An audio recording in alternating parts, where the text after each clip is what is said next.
플로리다의 한 시내에서 갑자기 아름다운 피아노 선율이 울려 퍼졌습니다. 한 노숙자가 뼈만 남은 앙상한 팔에 덥수룩한 머리를 늘어뜨린 채 거리에 방치된 낡은 피아노를 연주하고 있었습니다. 그 모습을 본 몇몇 사람들이 동영상을 찍어 유튜브에 올리자 삽시간에 퍼지면서 안타까운 사연이 밝혀졌습니다. 그는 도널드 굴드라는 사람이었는데 3살 때부터 음악 교육을 받았고 음대에서도 높은 가능성을 인정받았습니다. 그러나 졸업을 1년 앞두고 아버지의 사업 실패로 학업을 중단할 수밖에 없었습니다. 다시 기회가 올 것이라는 희망을 품고 결혼과 동시에 일을 했지만 아이가 태어나고 더욱 힘들어지자 마약에 손을 대고 말았습니다. 이런 상황을 견디지 못한 아내가 자살하자 충격에 빠진 그는 3살 된 아이를 보육원에 맡기고 노숙자가 되었습니다. 7년이라는 긴 세월 동안 그에게는 다시 기회가 없을 것 같았습니다. 그러던 어느 날 우연히 거리에 놓여 있는 피아노를 발견하고 지난 날을 떠올리며 연주하기 시작했습니다. 이 연주가 세간의 주목을 받아 도움의 손길이 이어졌고 새로운 일자리도 찾았습니다. 그는 모교에서 장학금으로 학교를 마칠 수 있게 해주었고 앨범까지 내게 되었습니다. 최악의 상황에서 한 번 펼친 그 연주가 기적을 만들어냈습니다. 많은 어려움이 있었지만 결국 꿈을 이루었습니다. 올 한 해 동안 여러분 모두 참으로 고생하셨습니다. 우리를 향해 덮쳐오는 인생의 파도는 너무 험하고 거칠었습니다. 그 파도 앞에서 흔들리고 낙심하고 좌절할 수밖에 없는 상황의 연속이기도 했습니다.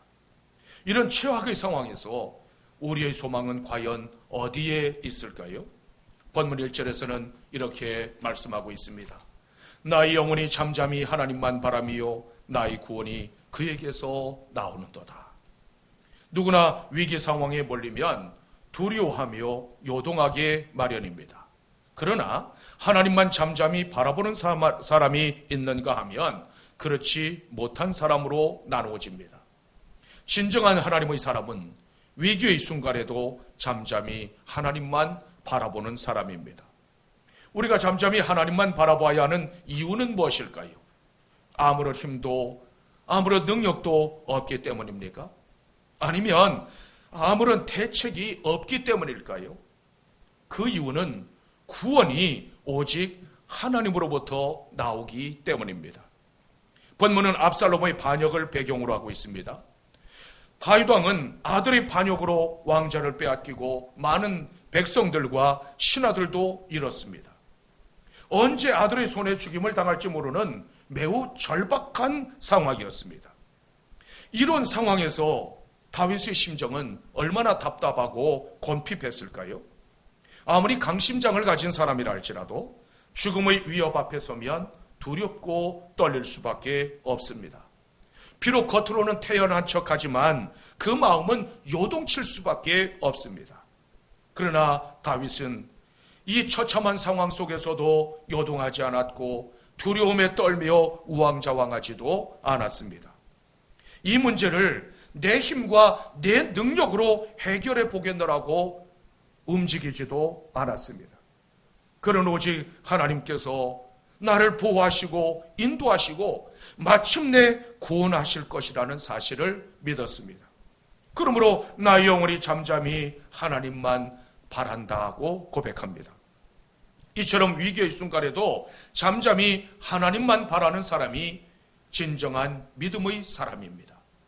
성경에는 위기의 순간마다 하나님만 바라보았던 사람들의 기사가 수많이 등장합니다. 그 가운데 대표적인 사람으로 모세를 꼽을 수 있습니다. 이스라엘 백성이 홍해에 다다랐을 때 바로가 병거와 군사를 이끌고 추격해 왔습니다. 이스라엘 백성들은 앞으로 나아갈 수도 없고 도로 다시 뒤로 돌아설 수도 없는 그런 상황에 빠졌습니다. 홍해는 이스라엘 백성들의 힘과 능력으로는 도저히 극복할 수 없는 한계 상황이었습니다. 그러자 모세를 향하여서 애굽 땅에 배장지가 없어서 광야로 이끌어내어 죽게 하느냐고 원망하고 불평하기 시작했습니다. 우리도 너나 혹시 이러한 한계 상황에 직면할 때가 덜어 있습니다. 요즘처럼 도저히 감당할 수 없는 이 질병의 위험이나 사고나 경제적인 위기 등등이 시도 때도 없이 우리를 괴롭힙니다. 이스라엘 백성들이 한계 상황에 서서 절망하고 있을 때 그때 모세를 통하여서 하나님의 말씀이 선포되었습니다. 너희는 두려워하지 말고 가만히 서서 여호와께서 오늘 너희를 위하여 행하시는 구원을 보라. 묵묵히 참고 기다리며 하나님의 구원을 바라보라는 말씀입니다. 이 말씀은 참으로 암울하고 캄캄한 시대를 살아가는 우리에게도 큰 도전을 주는 말씀입니다. 이스라엘 백성들은 가만히 서서 오직 하나님의 구원하심을 바라고 그리고 기다려야만 했습니다. 우리는 날마다 다양한 문제들 앞에 서게 됩니다. 그때 온전한 믿음이 없으면 그 눈앞에 보이는 현실 때문에 두렵고 떨릴 수밖에 없습니다. 그러나 전능하신 하나님께서 해결하시지 못할 문제가 있을까요? 이 천진 만물을 지으시고 운행하시는 하나님께서도 못하실 만한 문제가 있을까요? 그러므로 오직 하나님 앞에 소망을 둘 수 있는 여러분들이 되시기를 주님의 이름으로 축원합니다. 우리는 왜 하나님께 소망을 두어야 할까요? 그 이유는 하나님은 그 자체가 소망의 근원이시기 때문입니다. 본문 5절에서는 이렇게 말씀하고 있습니다. 나의 영혼이 잠잠히 하나님만 바라라. 무릇 나의 소망이 그로부터 나오는도다. 우리가 어디에 소망을 두느냐는 매우 중요합니다. 인생의 위기는 어디에 소망을 두느냐에 따라서 그 결론이 달라집니다. 이 세상에 소망을 두면 결정적인 그 위기는 멸망으로 막을 내리고 맙니다. 그러나 하나님께 소망을 두면 구원을 얻어서 소망의 항구에 도달하게 됩니다. 로마서 8장 28절에서 24절에서는 이렇게 말씀합니다. 우리가 소망으로 구원을 얻었으며 보이는 소망이 아니니 보는 것을 누가 바라리요. 소망으로 구원을 얻었다는 이 말씀은 믿음으로 구원을 얻었다는 말씀과 동일한 뜻입니다. 왜냐하면 소망은 믿음의 또 다른 얼굴이기 때문입니다. 따라서 소망 가운데 있는 사람이 믿음의 사람이요 진정한 그리스도인입니다. 우리가 하나님을 앙망하고 하나님께 소망을 두는 이유가 바로 여기에 있습니다. 우리 성도들의 소망은 하나님의 약속과 맹세로부터 나옵니다. 우리를 찾아오는 한계 상황은 오히려 변장된 축복이요 하나님을 만나는 기회가 될 수 있습니다. 히브리서 6장 19절에서는 이렇게 말씀하고 있습니다. 우리가 이 소망을 가지고 있는 것은 영혼의 닷 같아서 튼튼하고 견고하여 휘장 안에 들어가니라. 소망의 닻은 인생 항로에서 흔들리지 않게 할 뿐만 아니라 성도의 휘장 안, 즉 지성소에 이르게 한다는 말씀입니다. 지성소는 하나님께서 계시는 거룩한 곳이요 대제사장만 들어갈 수 있는 곳이었습니다. 그런데 우리 주님께서 십자가에 달리실 때 그 휘장이 찢어짐으로 길을 열어놓으셨습니다. 이제는 대제사장만이 아니라 누구든지 지성소에 들어가 하나님을 뵐 수 있게 되었습니다. 우리의 소망은 바로 이 놀라운 은총을 믿음으로 바라보는 것입니다. 소망을 가리켜 영혼의 닷과 같다고 했습니다. 닷은 배가 떠나려가지 않도록 붙잡아두는 도구입니다. 따라서 닷이 없는 배는 풍랑을 이기지 못하고 결국 파손당할 수밖에 없습니다. 마찬가지로 소망이 없으면 우리 영혼은 길을 잃고 방황하게 되고 결국 낙심하다가 침몰하고 맙니다. 그렇다면 소망의 닻을 과연 어디에 내려야 할까요? 오직 하늘 보좌에 앉으신 예수 그리스도께 소망의 닻을 내리는 여러분들이 되시기를 주님의 이름으로 축원합니다. 잠잠히 하나님만 바라보면 어떻게 하실까요? 먼저 우리의 절대적인 구원자가 되어주십니다. 본문 2절에서는 이렇게 말씀하고 있습니다. 오직 그만이 나의 반석이시요 나의 구원이시요 나의 요새이시니 내가 크게 흔들리지 아니하리로다. 하나님만이 나를 구원하실 수 있는 유일무이한 절대적인 구원자가 되신다는 다윗의 신앙 고백입니다. 다윗은 반석, 구원, 요새라고 하는 삼중적인 표현을 통해서 하나님이 과연 어떤 분이신가에 대해서 말씀하고 있습니다. 반석은 뾰족한 암벽을 의미하는데 자기 자신을 지켜주는 요새와 같은 것을 뜻합니다. 그리고 구원은 승리와 번영의 의미까지 포함하고 있습니다. 그리고 요새는 반석과 동일한 의미로 사용되었습니다. 다윗은 하나님은 나의 반석이요 구원이요 요새가 되신다는 절대적인 신앙으로 놀라운 은혜를 덧입었습니다. 우리도 오직 하나님만이 나의 유일한 구원자가 되신다는 믿음으로 나아가야만 합니다. 호세아 13장 4절에서는 이렇게 말씀하고 있습니다. 그러나 애굽 땅에 있을 때부터 나는 내 하나님 여호와라. 나 밖에 내가 다른 신을 알지 말 것이라. 나 외에는 구원자가 없느니라. 이스라엘 자손을 구원한 자도 하나님이시오 그들이 진정으로 섬겨야 할 분도 역시 여호와 하나님밖에 없다는 말씀입니다. 이스라엘 백성들은 하나님의 이름을 부르면서 동시에 바알과 아세르의 이름을 부르기를 쓰였습니다. 그들에게는 하나님만이 유일한 구세주라고 하는 믿음이 없었기 때문입니다. 그러나 이 세상에 절대자는 오직 하나님 한 분뿐이시며 구원자도 오직 하나님 한 분뿐이십니다. 이 세상을 지으시고 주관하시는 하나님만이 유일한 절대자이시며 유일한 구원자이십니다. 이스라엘 백성들에게 구원을 베풀어 주셨듯이 우리를 구원하실 분도 역시 하나님이십니다. 참된 구원의 길은 오직 하나님께 있습니다. 우리가 어떻게 하면 영생과 하나님의 약속을 받을 수 있을까요? 하나님의 아들이신 예수 그리스도를 믿음으로 구원받았습니다. 우리는 하나님의 아들이신 예수 그리스도를 믿음으로 하나님의 자녀가 되는 권세와 또한 영생을 약속받은 사람들입니다. 요한복음 14장 6절에서 주님은 친히 말씀하십니다. 내가 곧 길이요 진리요 생명이니 나로 말미암지 않고는 아버지께로 올 자가 없느니라. 오직 주님만이 생명의 근원이신 하나님께로 나아갈 수 있는 유일한 길과 통로라는 말씀입니다. 하늘에 수많은 별이 있지만 생명의 에너지를 이 땅에 공급하는 태양은 오직 하나뿐입니다. 마찬가지로 인류의 죄를 대속하고 하나님과 우리 사이를 중보하실 분도 역시 참 빛으로 오신 예수 그리스도 그분밖에 없습니다. 예수 그리스도는 영생과 구원의 유일한 길이십니다. 그러므로 잠잠히 하나님께 소망을 두고 그분의 이름을 부를 수 있는 여러분들이 되시기를 주님의 이름으로 축원합니다.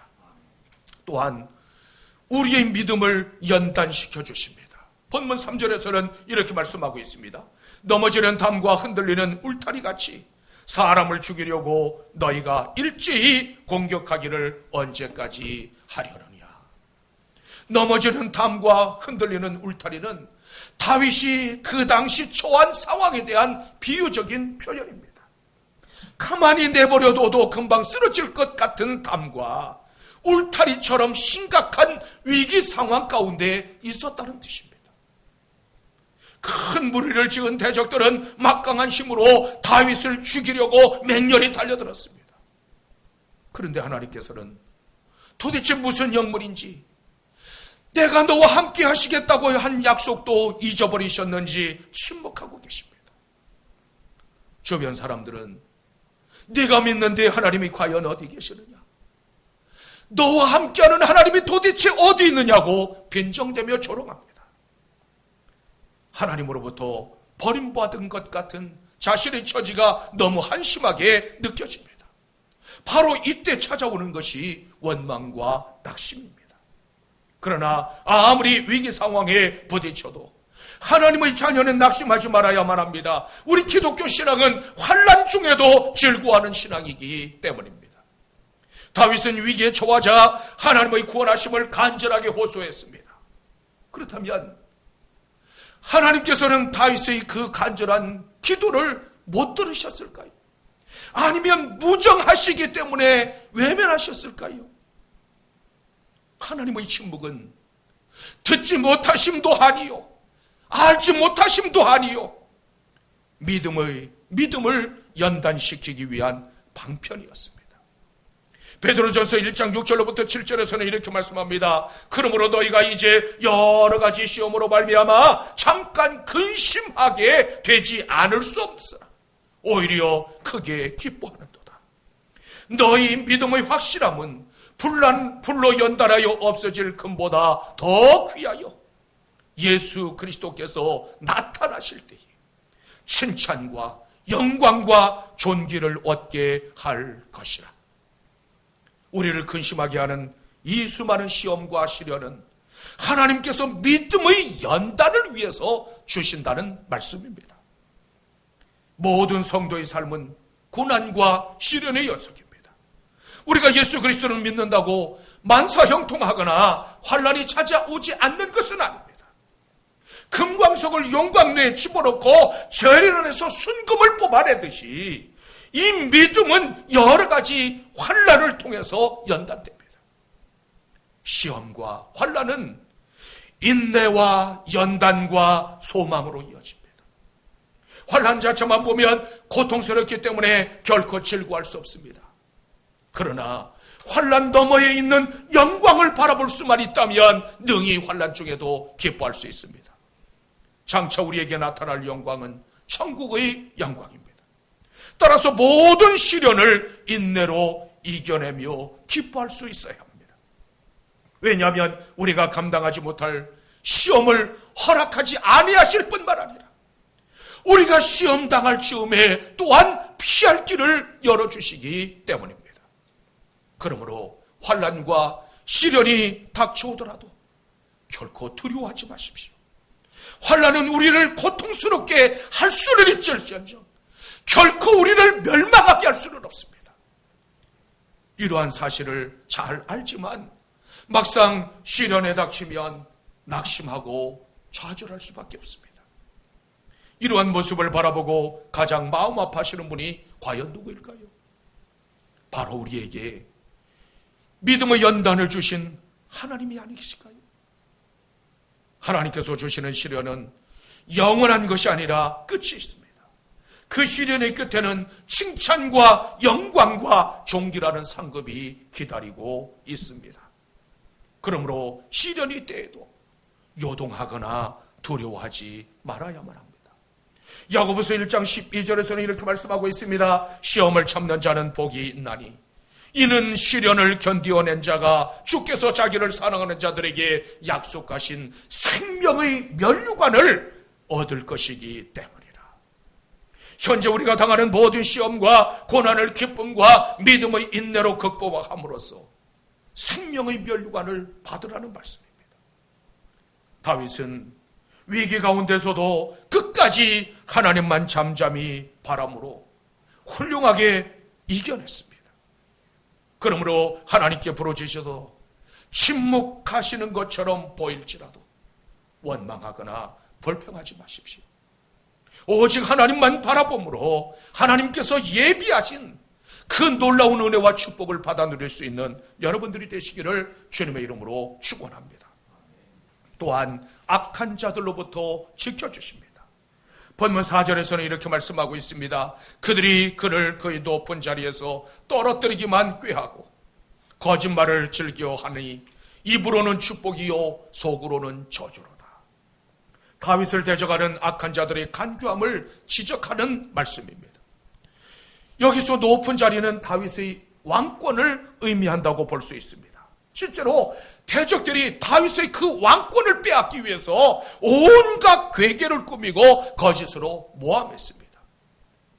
뿐만 아니라 이 높은 자리는 다윗의 신앙을 의미한다고도 볼 수 있습니다. 악인들은 하나님을 향한 다윗의 그 절대적인 신앙과 믿음을 빼앗으려고 거짓을 말한다는 뜻입니다.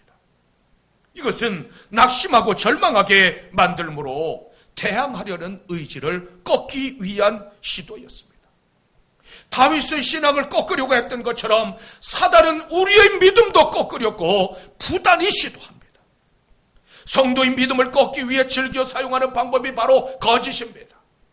사단은 고난 당하는 성도들에게 찾아와서 더 이상 하나님께서 너와 함께하지 않는다. 더 이상 하나님께서 너를 도우시지 않는다. 더 이상 하나님께서 너와 함께하지 않고 너를 버렸다고 속삭입니다. 마귀가 예수님을 찾아와서 시험할 때도 역시 마찬가지였습니다. 네가 만일 하나님의 아들이여든 명하여 이 돌들로 떡떡이가 되게 하라고 충동질했습니다. 예수님을 위한 축복의 말처럼 들려지지만 사실은 하나님과 우리 주님의 관계를 끊어놓기 위한 저주의 말이었습니다. 예수 그리스도는 하나님의 아들이셨고 얼마든지 돌들로 떡이 되게 하실 수 있었습니다. 사단은 예수 그리스도의 정체성을 문제 삼았습니다. 정말 내가 하나님의 아들이라면 돌로 떡을 만들어 굶주림도 변하고 네가 정말 하나님의 아들임을 입증하라는 유혹이었습니다. 그때 주님께서는 사람이 떡으로만 살 것이 아니요 하나님의 입으로 나오는 모든 말씀으로 살 것이니라고 말씀하셨습니다. 사단은 성도들의 믿음을 무너뜨리기 위해서 온갖 간교한 말로 속삭이고 결국 무너뜨리게 만듭니다. 따라서 성도들은 간교한 입술을 경계해야만 합니다. 영적 전쟁에서 승리하고 영광스러운 면류관을 쓰기 위해서는 무엇보다도 악한 자들이 거짓 입술을 경계해야만 합니다. 무슨 말을 해도 하나님을 향한 신뢰를 무너뜨려서는 안 됩니다. 하나님을 신뢰하는 믿음만 있으면 아무리 강한 대적이라 할지라도 물리치고 이길 수 있습니다. 요한일서 5장 4절에서는 이렇게 말씀하고 있습니다. 무릇 하나님께로부터 난 자마다 세상을 이기려니라. 세상을 이기는 승리는 이것이니 우리의 믿음이니라. 예수 그리스도를 온전히 믿으면 사단이 지배하는 이 악한 세상에서도 능히 승리하는 삶을 살 수 있다는 말씀입니다. 도대체 믿음이 무엇이기에 이 악한 세상을 이겨낼 수 있을까요? 믿음은 예수 그리스도를 믿고 영접하여 구주로 믿는 그 순간 예수 그리스도와 나를 하나가 되게 만듭니다. 만물의 창조주여 또한 운행하시고 다스리고 섭리하시는 그분께서 우리 안에 내주하시는 그 사건이 바로 믿음입니다. 그 주님께서 내가 세상을 이겼노라고 선언하셨기 때문에 이 세상에 살아가는 우리도 얼마든지 세상을 이길 수 있습니다. 바로 이 믿음으로 모든 환난을 다 이겨내고 마침내 소원의 항구로 나아갈 수 있는 여러분들이 되시기를 주님의 이름으로 축원합니다. 2020년이 한 해 동안 정말 여러분 모두 고생 많이 하셨습니다. 우리가 사는 날 동안 물결도 안 치고 파도도 없고 항상 잔잔하기만 하다면 얼마나 좋을까요? 그런데 그런 바다는 세상 어디에도 없습니다. 시도 때도 없이 바람이 불고 풍랑이 일어나고 집채만한 파도가 덮쳐옵니다. 그 광풍 속에서 이리 구르고 저리 구르며 비틀거릴 수밖에 없는 것이 우리 인생입니다. C.S. 루이스에게 학생들이 물었습니다. 교수님, 이 세상에는 왜 그렇게 고통과 고난이 많습니까? 정말 하나님이 살아 계시는 것입니까? 하나님께서 사람들을 사랑한다면 왜 그런 고통이 생깁니까? 그러자 루이스는 이렇게 답변했습니다. 그렇지 않아도 교만한 세상과 그렇지 않아도 교만한 사람들에게 고통과 재난마저 없다면 얼마나 더 교만해지겠습니까? 하나님께서는 우리에게 가장 좋은 것을 주시기 전에 먼저 믿음을 달아보십니다. 그 저울을 통과해야만 예비된 축복을 받을 수 있습니다. 우리 그리스도인은 이 땅에 소망을 두는 사람이 아니라 하나님께 소망을 두는 사람입니다. 하나님께 소망을 두면 사방으로 우겨쌈을 당하여도 쌓이지 않습니다. 답답한 일을 당하여도 낙심하지 않고 박해를 받아도 버림받지 않습니다. 왜냐하면 소망이신 그리스도를 질그릇에 담았기 때문입니다. 그러므로 오직 하나님께 소망을 두고 이 2020년 한 해를 잘 마무리하는 여러분들이 되시기를 주님의 이름으로 축원합니다.